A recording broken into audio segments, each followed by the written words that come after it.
आकाशवाणी गोरखपुर से प्रादेशिक समाचार।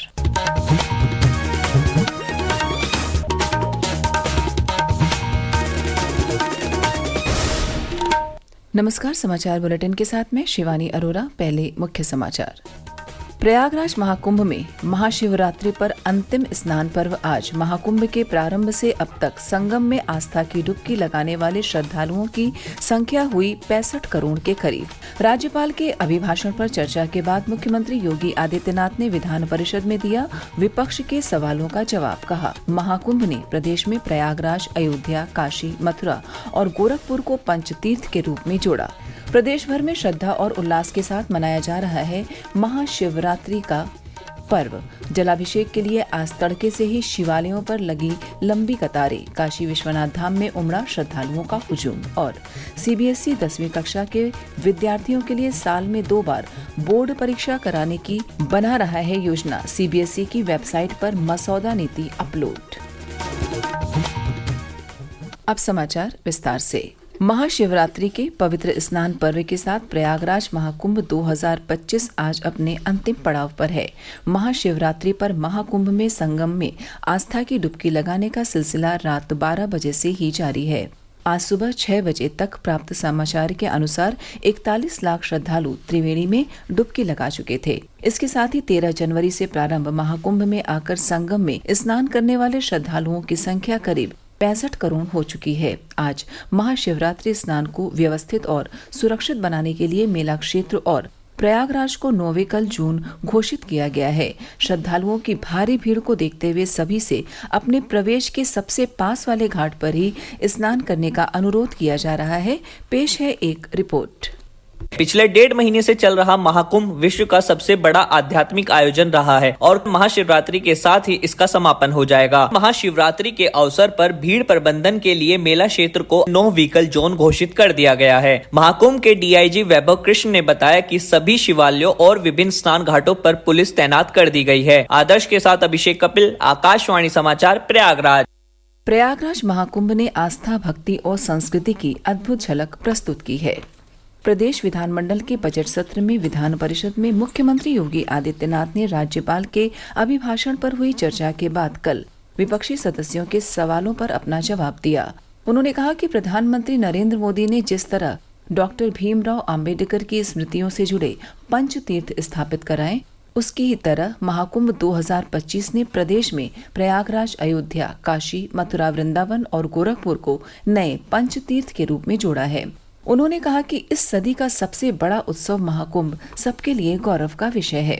महाकुंभ को लेकर विपक्ष के बयानों पर कड़ी प्रतिक्रिया व्यक्त करते हुए मुख्यमंत्री ने कहा कि विपक्षी दलों का स्वभाव है कि पहले हर चीज का विरोध करते हैं और फिर उसे स्वीकृति भी देते हैं।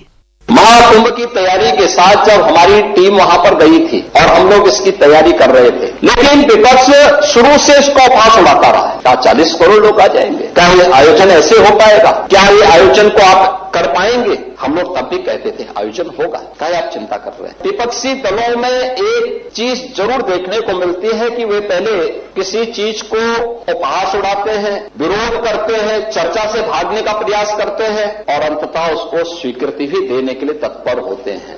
मुख्यमंत्री ने कहा कि राज्यपाल के अभिभाषण के दौरान विपक्ष ने जो व्यवहार किया वह किसी भी आदर्श लोकतंत्र को स्वीकार नहीं होगा।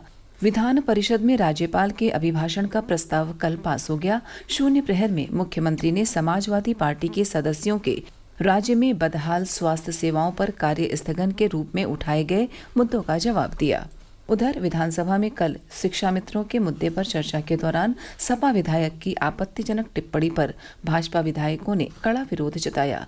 शून्य प्रहर में समाजवादी पार्टी के विधायकों ने गन्ना किसानों के भुगतान का मुद्दा उठाया और सरकार के जवाब से असंतुष्ट होकर सदन से वॉकआउट किया। प्रादेशिक समाचार आप आकाशवाणी गोरखपुर से सुन रहे हैं। यह समाचार बुलेटिन हमारे YouTube channel AIR news Gorakhpur और एक्स हैंडल AIR न्यूज_GKP पर भी उपलब्ध है।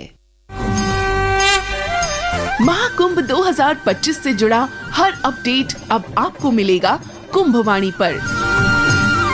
कुंभवाणी, जी हाँ, महाकुंभ को समर्पित आकाशवाणी का विशेष चैनल। सुनिए हर दिन 3 कुंभ बुलेटिन सुबह 8:40, दोपहर 2:30 और शाम 8:30 पर प्रयागराज में FM 103.5 मेगाहर्ट्ज पर। इसके अलावा कुंभवाणी उपलब्ध है हमारे न्यूज ऑन AIR ऐप पर और OTT प्लेटफॉर्म वेव्स पर।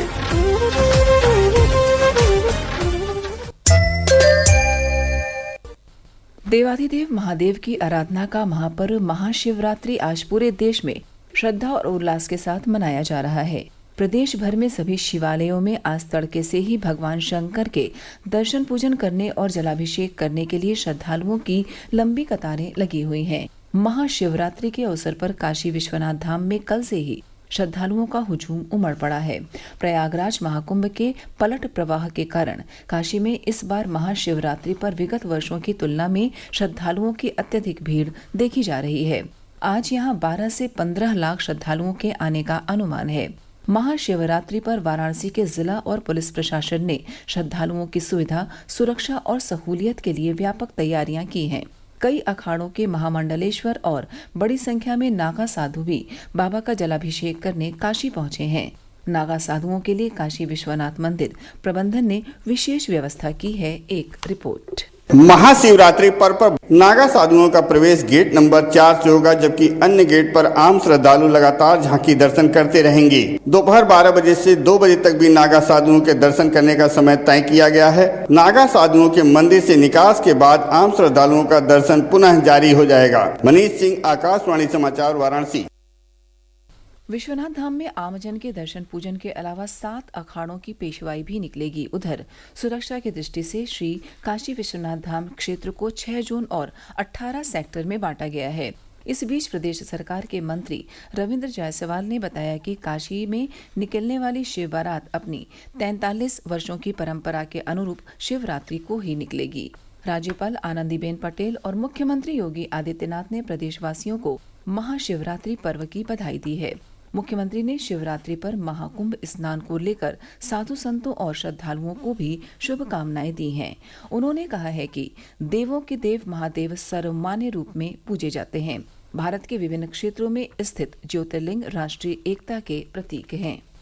प्रदेश का पर्यटन एवं संस्कृति विभाग श्रीलंका, नेपाल और देश के 6 राज्यों समेत 10 स्थानों पर रामायण कॉन्क्लेव की श्रृंखला का आयोजन करेगा। पहला आयोजन आज प्रयागराज के श्रृंगवेरपुर धाम में होगा। प्रदेश के संस्कृति एवं पर्यटन मंत्री जयवीर सिंह ने बताया कि यह कॉन्क्लेव संत और विद्वानों के समागम का अच्छा अवसर है। केंद्रीय माध्यमिक शिक्षा परिषद CBSE 10वीं कक्षा के विद्यार्थियों के लिए साल में 2 बार बोर्ड परीक्षा कराने की योजना बना रहा है। CBSE ने इस संबंध में एक मसौदा नीति तैयार कर अपनी वेबसाइट पर अपलोड कर दिया है। शिक्षकों, अभिभावकों और विद्यार्थियों सहित तमाम हितधारकों से इस पर प्रतिक्रिया मांगी गई है। CBSE के परीक्षा नियंत्रक डॉक्टर संयम भारद्वाज ने बताया कि केंद्रीय शिक्षा मंत्री धर्मेंद्र प्रधान की अध्यक्षता में शिक्षा मंत्रालय में एक बैठक आयोजित की गई। इसमें 10वीं कक्षा में वर्ष 2026 से 2 बार बोर्ड परीक्षाएं आयोजित करने को लेकर चर्चा की गई और इस संबंध में मसौदा नीति को मंजूरी दी गई।